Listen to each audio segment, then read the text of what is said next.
Bonjour et bienvenue dans cette vidéo, pour cette édition de l'actualité du Real Madrid, en ce mercredi 20 septembre 2023. Si t'es nouveau sur la chaîne, n'hésite pas à t'abonner, et d'activer la cloche de notification, pour recevoir une notification dès que je publierai une nouvelle vidéo, et mets aussi un j'aime et un commentaire à la vidéo, pour me soutenir. Merci, et commençons.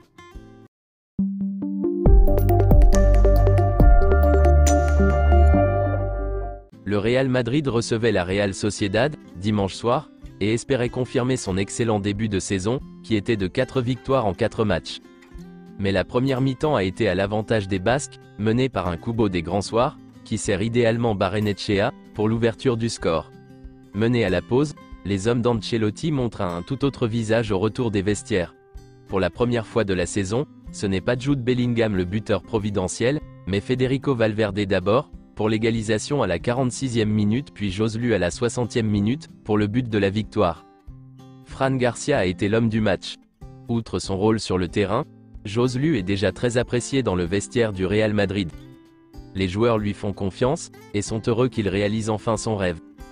Carlo Ancelotti est donc devenu le deuxième entraîneur ayant remporté le plus grand nombre de victoires, dans l'histoire du Real Madrid. Carlo Ancelotti a dépassé le record de Zinedine Zidane, qui était de 172 victoires. Le premier au classement est Miguel Muñoz, avec 357 victoires. Voici quelques photos de la séance d'entraînement d'hier, pour préparer le match de Ligue des Champions, face à l'Union Berlin aujourd'hui.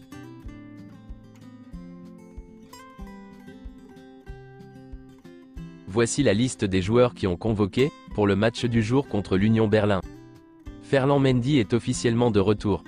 Il est convoqué pour le match d'aujourd'hui. Vinicius Tobias a aussi été convoqué pour le match.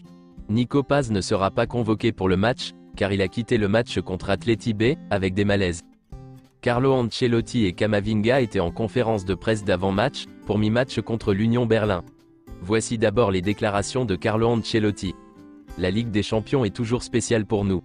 Le match d'aujourd'hui sera spécial. Manchester City? Je pense qu'ils sont les favoris pour remporter la Ligue des Champions. Ils ont gagné l'année dernière, et ont une bonne équipe.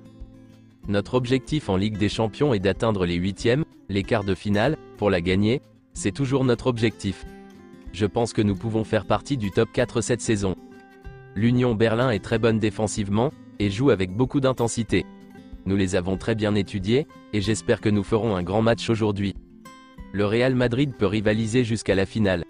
Nous ne disons jamais que nous sommes le favori pour gagner la Ligue des Champions, mais nous pouvons rivaliser. L'Union Berlin n'a pas de joueurs exceptionnels, mais il joue très bien en équipe. Luka Modric? Il va bien, je lui parle tous les jours. Nos relations personnelles sont excellentes, il sera titulaire aujourd'hui. Dani Carvajal ne jouera pas aujourd'hui. Il passera des examens, mais nous ne pensons pas qu'il s'agisse de quelque chose de grave. Dani Carvajal n'est pas encore écarté du derby madrilène. Il passera des examens aujourd'hui. Lucas Vázquez remplacera Carvajal, et débutera aujourd'hui. Ensuite quelques déclarations de Camavinga. Jouer la Ligue des Champions avec le Real Madrid, est une chose que tout le monde veut faire. Je suis impatient, je veux toujours gagner, gagner et gagner.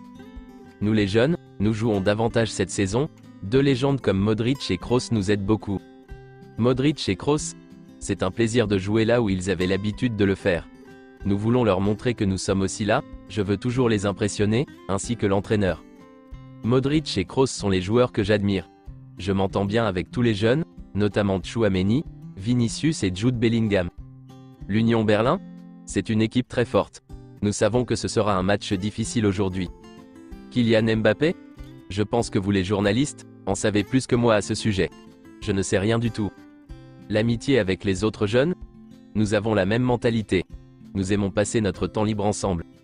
Jouer en tant que latéral gauche? Je savais que vous auriez posé la question. Je joue pour l'équipe. Je n'aime pas ce poste, mais s'il le faut, je le fais pour l'équipe. Gagner la Ligue des Champions?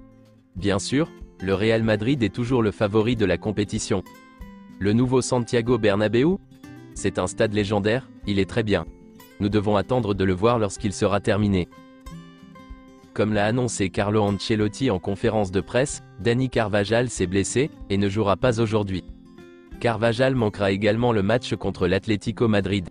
Dans l'attente d'examen, Dani Carvajal manquera les matchs contre l'Union Berlin, et l'Atlético Madrid.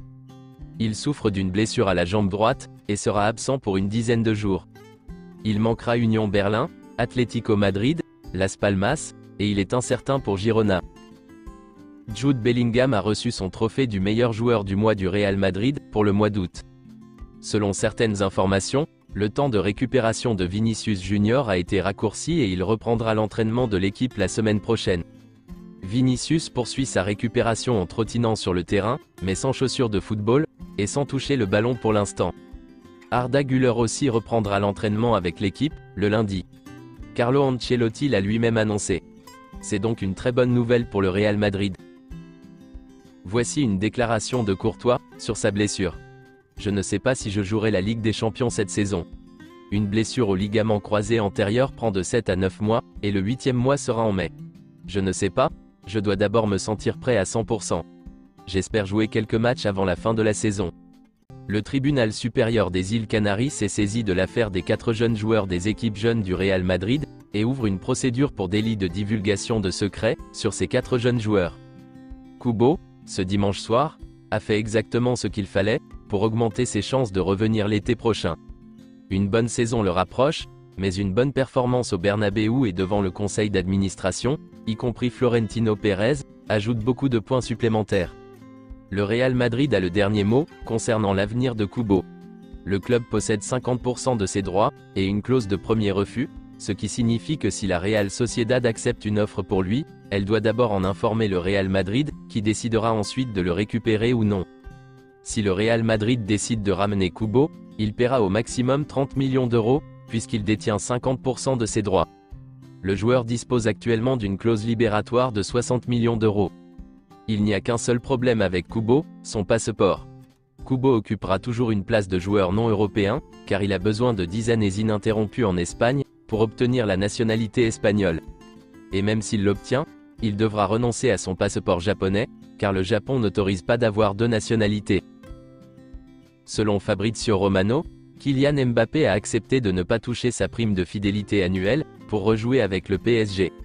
D'après ce que j'entends, je pense que sa destination l'été prochain sera le Real Madrid, que ce soit via une clause, ou gratuitement. C'est tout pour cette édition de l'actualité du Real Madrid, et merci de nous avoir suivis. Abonne-toi si t'as aimé la vidéo, mets un j'aime, et à la prochaine pour plus d'infos sur le Real Madrid.